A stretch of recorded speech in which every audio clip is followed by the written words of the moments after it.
Hi everyone, this is Kendra from Transformation Fitness and Wellness, and I have Ben with me today as well. We're going to talk about foam rolling your lower body. First, we're going to start with the plantar fascia. So this is a band of connective tissue on the bottom of the foot.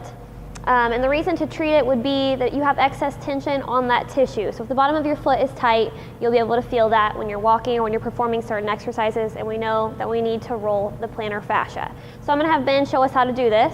He's going to take his shoes off, and he's going to place the sole of his foot on this lacrosse ball. He's going to, if he needed to, stand next to a wall for balance. He does not need to, so he's okay. And he's going to roll back and forth on this foot for about 30 seconds, maybe a little less if he doesn't need it. And then he's going to switch his feet until he feels that pressure released.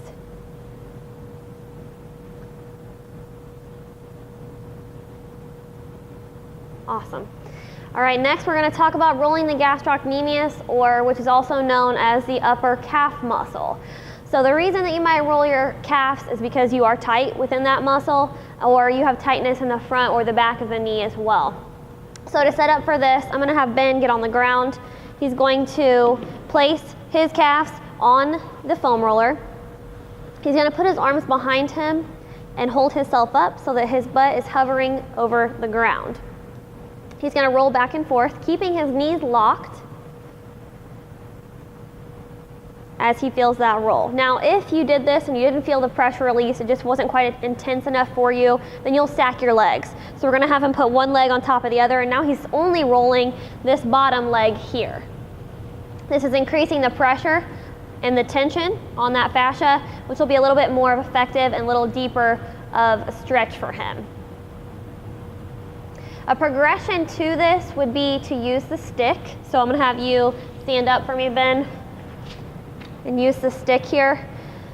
This is going to allow him to put more pressure on the back of that calf. He's going to roll down and upward using that stick, putting pressure towards his calf as he rolls.